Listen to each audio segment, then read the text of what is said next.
Hello, আসসালামু আলাইকুম viewers. আর একটি নতুন ভিডিও নিয়ে আপনাদের সামনে উপস্থিত হলাম। আজকের ভিডিওতে মূলত আমি আলোচনা করব আপনারা যারা কোয়েল পাখি পালন শুরু করবেন, এই কোয়েল পাখি পালনে বা এই কোয়েল পাখি থেকে অধিক লাভবান হতে আপনারা কোন কোন বিষয় লক্ষ্য রাখতে হবে এবং কোন কোন সাবধানতা অবলম্বন করতে হবে। আপনারা যারা কোয়েল পাখি পালন শুরু করবেন, আপনারা কোয়েল পাখি পালন করার ক্ষেত্রে এবং এই কোয়েল পাখি থেকে লাভবান হতে হলে অবশ্যই আপনাদেরকে কিছু বিষয় লক্ষ্য রাখতে হবে। যদি আপনারা কোয়েল পাখি পালনে কিছু সাবধানতা অবলম্বন করতে না পারেন, তাহলে কিন্তু আপনারা লসের সম্মুখীন হয়ে যাবেন এবং এখান থেকে কিন্তু 100% লস হয়ে যাবে। আপনারা কোন কোন বিষয় লক্ষ্য রাখবেন? সর্বপ্রথম যে বিষয়টা সেটা হলো বাচ্চা সংগ্রহ। আপনারা অবশ্যই কোনো ভালো বিশ্বস্ত জায়গা থেকে বাচ্চা সংগ্রহ করবেন, কারণ ভালো মানের যদি বাচ্চা না হয় তাহলে কিন্তু পরবর্তীতে ভালো মানের পাখি হবে না এবং বিভিন্ন সময় কিন্তু পাখি অসুস্থ হয়ে মারা যেতে পারে এবং ডিমের প্রোডাকশানে আসতে কিন্তু দেরি হয়ে যাবে, বা অনেক সময় দেখা যায় ভালো পাখি না হলে কিন্তু মুরগের সংখ্যা বেশি হয়ে যায়।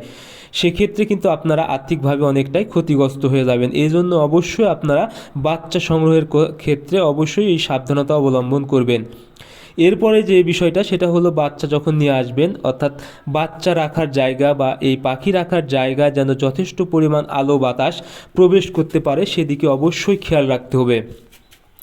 আরেকটি বিষয় সেটা হলো আপনারা যখন পাখি পালন করবেন, জায়গার তুলনায় যেন পাখির সংখ্যা বেশি না হয় সেদিকে অবশ্যই খেয়াল রাখবেন, কারণ যখনই পাখির সংখ্যা বেশি হয়ে যাবে তখন কিন্তু সঠিকভাবে গ্রোথ আসবে না এবং সঠিক বয়সে গ্রোথ না আসলে কিন্তু সঠিক বয়সে ডিম আসবে না, এতে ডিম উৎপাদনের খরচটা আপনাদের বেশি হয়ে যাবে। এরপরে যেটা লক্ষ্য রাখবেন সেটা হলো তাপমাত্রা। কোয়েল পাখিকে যখন আপনারা গরমে পালন করবেন যেন কোনোভাবেই গরম না লাগে সেদিকে অবশ্যই খেয়াল রাখবেন। আর একটি বিষয় সেটা হলো ঠান্ডা লাগা। শীতকালে কিন্তু কোয়েল পাখির জন্য বড় একটা সমস্যা, সেটা হলো ঠান্ডা। কোয়েল পাখি কোনোভাবেই কিন্তু ঠান্ডা সহ্য করতে পারে না, এটি কিন্তু ঠান্ডা বিভিন্নভাবে চাপা লেগে বা বিভিন্ন ঠান্ডাজনিত রোগে আক্রান্ত হয়ে মারা যায়। এজন্য কোয়েল পাখিকে যেন ঠান্ডা না লাগে সে বিষয়ে অবশ্যই আপনারা লক্ষ্য রাখবেন।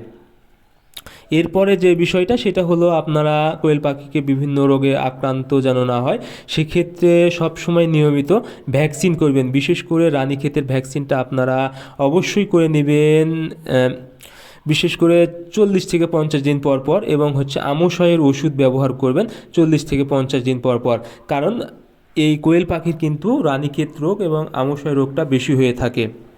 এরপরে যে বিষয়টা সেটা হলো ডিম বিক্রি করা। আপনারা যেন সঠিক জায়গায় ডিম বিক্রি করতে পারেন এবং ডিম বিক্রি করে যেন ভালো টাকা পান, অর্থাৎ সঠিক মূল্যটা পান, সেদিকেও কিন্তু আপনাদের খেয়াল রাখতে হবে।